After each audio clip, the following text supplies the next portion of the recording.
Alors bonjour à tous et bienvenue dans cette nouvelle vidéo. Donc aujourd'hui je vais vous parler de ces petites choses que nous mettons sur le côté. Donc souvenez-vous, récemment je vous ai parlé du fait que souvent on fait les autruches, tous autant que nous sommes, et qu'on a tendance justement à ne pas voir ce dans quoi on est incompétent, ce dans quoi on n'est pas doué, parce que c'est inconfortable. On a tendance à éviter les domaines justement qui nous créent des inconforts, qui nous rendent tristes, qui nous font mal, etc. Et donc éventuellement d'éviter des conversations, on évite les problèmes plutôt que de les régler, et effectivement ça alourdit l'ensemble de la vie au final, parce qu'on va traîner toute une série de choses qui vont s'amplifier, qui vont devenir de réels problèmes, alors que si on les prend dès le départ, parfois c'est pas du tout des problèmes, ce sont des choses faciles à régler et à aborder.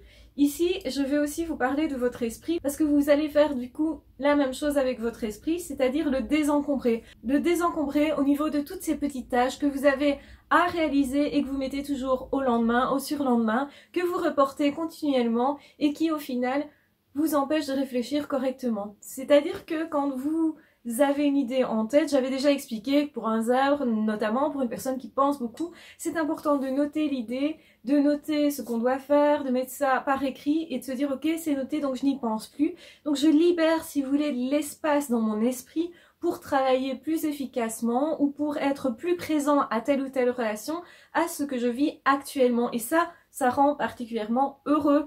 Et donc du coup, moi je suis là effectivement pour vous donner des tuyaux pour améliorer votre vie, pour essayer en tout cas de l'alléger à bien des niveaux. Et donc je vais vous demander aussi de réfléchir à ce que vous reportez continuellement, qui vous encombre en réalité. Vous avez l'impression que ce sont des petites choses généralement, mais ça peut être par exemple reporter un rendez-vous médical parce que vous n'avez pas envie, parce que c'est pas agréable, ou simplement ne pas vous consacrer à faire du linge là ou à trier un truc là dans votre maison parce qu'en final ça ne vous ennuie pas tant que ça. En tout cas, c'est l'impression que vous avez.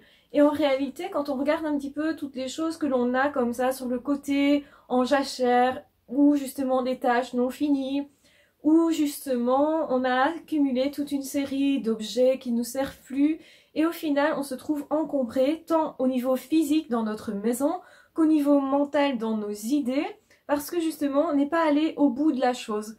Donc bien souvent, par exemple, vous allez commencer à écrire un bouquin, vous ne le terminez jamais.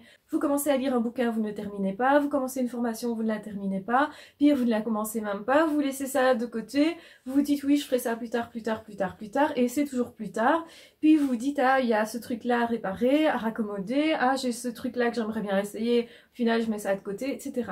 Eh bien, essayez de vous consacrer pleinement aussi à tout ce que vous souhaitez réaliser et à pas continuellement justement mettre ça sur le côté. Pourquoi? Parce que c'est aussi comme ça qu'on trouve du plaisir, c'est aussi en se désencombrant et aussi en se disant, ben voilà, il y a des choses peut-être qui vont m'apporter du plaisir à le faire, que je ne fais pas parce que je manque de temps, parce que je ne suis pas organisée, parce que éventuellement mon travail me prend trop de temps, ou ma famille me prend beaucoup de temps, etc.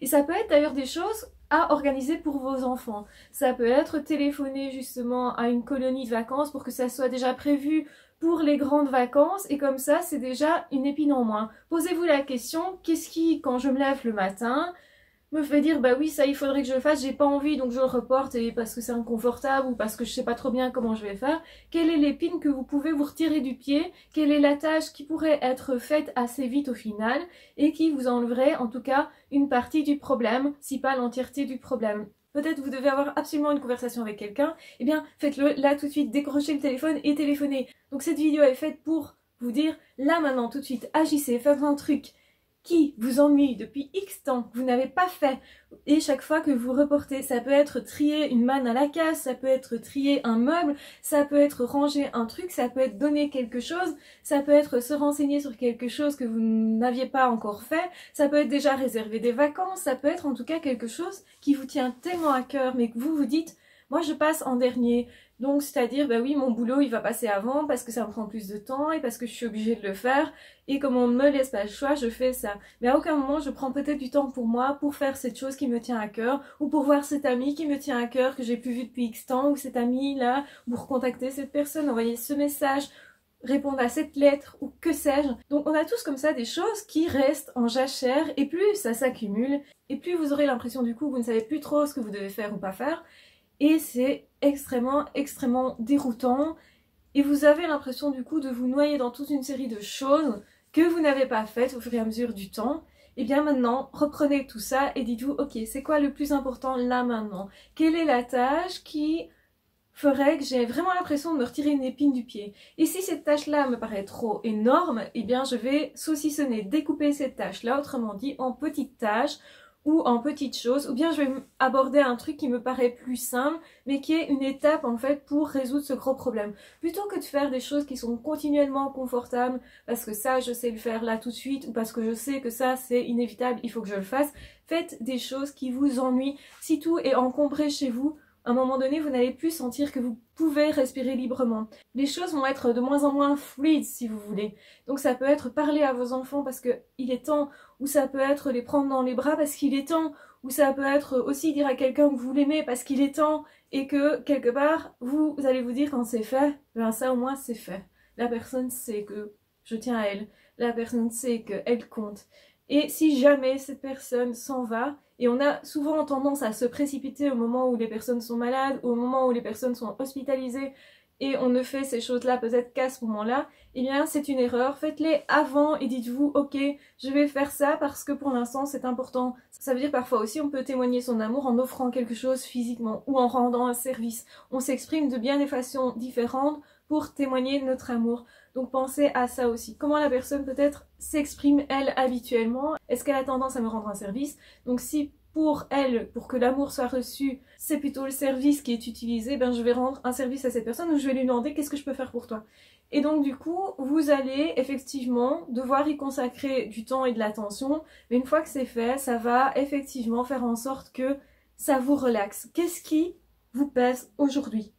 Quel est le truc qui vous pèse aujourd'hui? Peut-être un ami à qui vous n'aviez plus parlé depuis X temps, quelqu'un que vous souhaitez retrouver, ou une confidence que vous n'avez pas fait à quelqu'un, ou quelque chose que vous n'avez pas déposé, pas écrit, ou pas sorti de vous-même. Déposez les choses justement et vous allez vous sentir beaucoup plus léger. C'est vraiment essentiel et c'est à faire dans tous les domaines et ça se fait par des petites tâches. Donc aujourd'hui, faites un truc qui fait que vous avancez, que chaque fois, vous allez vous dire « Je ne commence ma semaine qu'en me disant « Voilà ».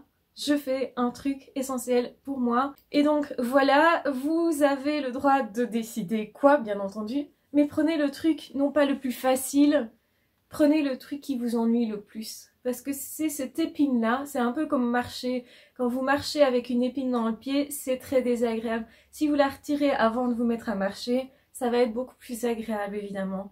Eh bien, faites la même chose. Bien sûr que c'est immensément désagréable de la retirer, que ça va pas être simple, que peut-être c'est le truc que vous évitez de voir. J'ai parlé du fait de faire l'autruche, donc je vous renvoie à cette vidéo et je mettrai en barre d'infos cette vidéo sur comment on a tendance tous d'ailleurs à faire l'autruche, particulièrement les personnes qui sont plus sensibles, qui sont plus du coup impactées par leurs émotions et qui ont aussi cette tendance à être très lucides et à voir aussi clairement ce dans quoi ils sont pas performants sans voir ce dans quoi ils sont performants. Donc je vous renvoie vers cette vidéo. Et de toute façon, n'hésitez pas ici à partager cette vidéo, à la liker si vous pensez qu'elle peut être utile à quelqu'un, à la commenter. Et de toute façon, on se retrouve très vite dans d'autres vidéos ou dans d'autres podcasts. Et si ce n'est pas déjà fait, je vous invite aussi à vous abonner à cette chaîne pour ne manquer aucune des vidéos que je poste. Et de toute façon, on se retrouve très vite dans d'autres vidéos ou dans d'autres podcasts. Ciao, bye bye!